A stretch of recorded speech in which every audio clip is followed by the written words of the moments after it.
خليته يتجوز غيري، بس اكتشفت إني كنت غلطانة والمفروض يبقى ليا أنا. قبل ما نبدأ اشترك في القناة وفعل الجرس عشان تشوف أي قصة جديدة بنعملها. أنا مهندسة عندي 38 سنة. حكايتي بدأت من أكتر من 18 سنة، لما كنت طالبة في سنة تالتة في كلية الهندسة. من خلال الأنشطة الطلابية في الجامعة اتعرفت على معيد في الكلية. هو أكبر مني ب7 سنين.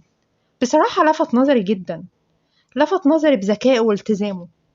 ولأني اتربيت مع ولاد خالتي، أنا كنت بتعامل زيهم بالظبط في طريقتهم كأني ولد. وفي فترة قصيرة جدا بقينا أصحاب، وبقى بيساعدني في المذاكرة أوقات يعني، لأني كنت بهتم بالأنشطة طول السنة بالرغم إني كنت متفوقة. وفي خلال فترة صداقتي معاه وطول فترة الدراسة أنا كنت بحس بحبي ليه بيزيد. بس هو كان بيتعامل معايا كأني أخته، أخته الصغيرة. وأوقات كان بيشبهني بابن أخته اللي لسه في أولى إعدادي، في طريقته وصوته العالي وشعره القصير. منعني كبريائي وخوفي على صداقتنا إني أقوله أو حتى ألمح له عن مشاعري. بالعكس، أنا كنت دايما بقوله أنت لازم ترتبط. كنت برشح له بنات كانوا معايا في الكلية. كنت دايما بخاف يلاحظ مشاعري وما يبقاش صريح معايا زي ما كان، فكنت بكتم مشاعري جوايا في نفسي واسكت، لأني كان بيتكلم معايا في كل حاجة. أنا كنت أعرف عنه كل أسراره.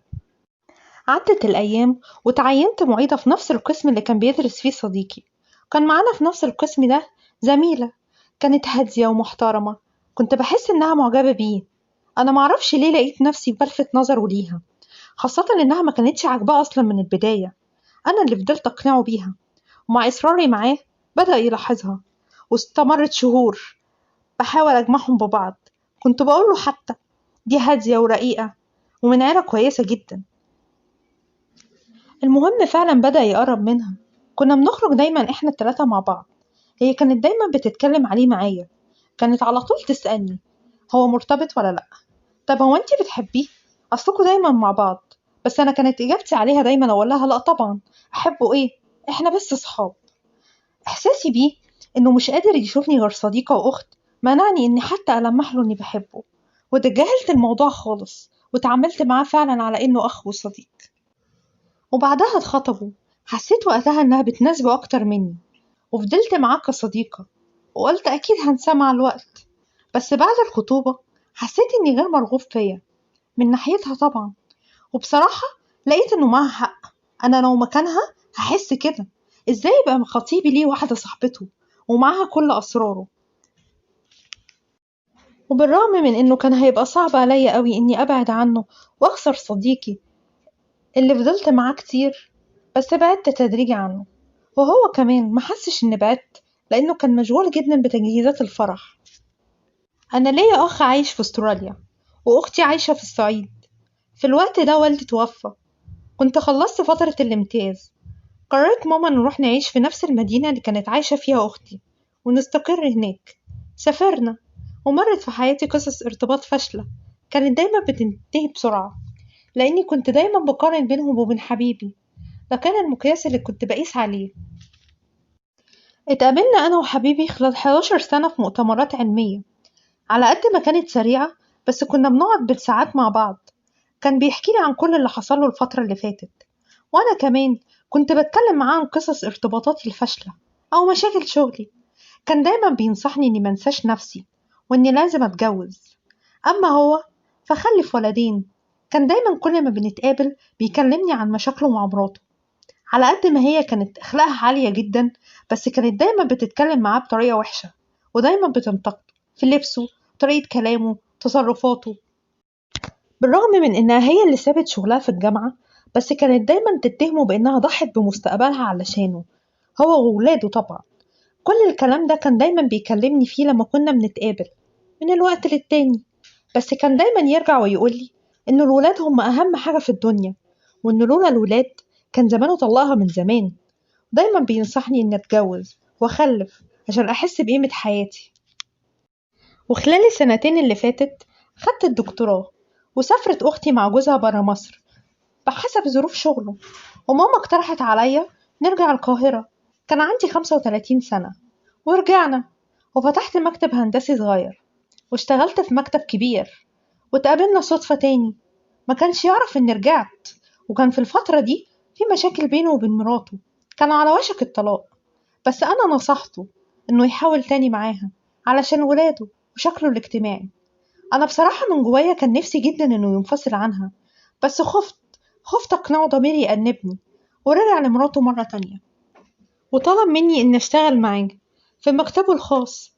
أنا ما قدرتش أرفض بصراحة، أنا كان عندي رغبة جامدة إني أفضل جنبه، واشتغلت معاه لمدة سنة. خلال الفترة دي ما حاولتش علاقتنا تبقى أكتر من زمايل، كانت بينا صداقة جامدة، كنا بنتكلم عن الشغل والدراسة، حتى مشاكله الخاصة قلل من كلامه معايا فيها، وافتكرت إن حياته استقرت. بس فجأة وبدون أي مقدمات طلب مني يتجوزني. أيوة، حبيبي اللي حلمت بيه عايز يتجوزني، وقال لي إنه كان بيفكر بقاله فترة إننا نتجوز، وقال لي إنه كان حاسس ناحيته إنه بيحبني، بس كان دايما بيحس إنه مش في بالي ولا إنه فارق معايا. بعد 18 سنة من الحب الصامت اكتشف إنه ممكن حياتي تتغير بيا، بس أنا مسكتش واعترفت له بحبي، وما قدرتش أسكت أكتر من كده. هو كان مستغرب إزاي أنا قدرت أخبي كل السنين دي الحب ده كله. من ناحيته هو قال لي إنه ما كانش بيحبني، بس كان معجب بيا.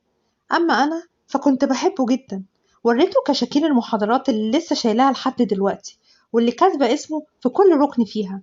أنا معرفش بقوله ليه كل حاجة، بس ممكن لأن الحلم اللي دايما حلمت بيه اتحقق خلاص. قال لي إنه هيصارح مراته وهيقولها على الوضع الجديد، بس أنا رفضت. خفت على إني أخرب البيت اللي بقاله 13 سنة. وافقت على الجواز منه في السر، وخفت على شكلي قدام الناس وقدام زمايلنا في المكتب. بقى أنا بشخصيتي الجادة المحترمة أبقى مرات المدير في السر. حتى ماما وأخويا حاولت ألمح لهم إن في زميل متجوز عايزني زوجة تانية، رفضت. أنا كمان محاولتش أقنعها. إحنا دلوقتي متجوزين بقالنا سنتين، عايشين في منتهى السعادة. هو كمان مش بيحاول يظلمني، بيحاول يعدل ما بينا. فمثلا السنة اللي فاتت سافر هو ومراته برا مصر، وسافر معايا السنة دي علشان يراضيني. يعلم ربنا إني محاولتش أخده من بيته وولاده، كان بيكفيني إني أشوفه كل يوم، ونقضي أجازة نهاية الأسبوع مرة كل شهر مع بعض، ونسافر المؤتمرات والمعارض. بس بعد فترة أنا حاسة إني مبقتش مرتاحة، أنا حاسة بتأنيب ضمير من ناحية مراته وولاده. طلبت منه إن احنا نتطلق، طلبت منه الانفصال، إن ننفصل عن روحي. هو ما وافقش، بس أنا أصريت على الطلاق، مع إني هفضل متعذبة طول حياتي إني أبعد عنه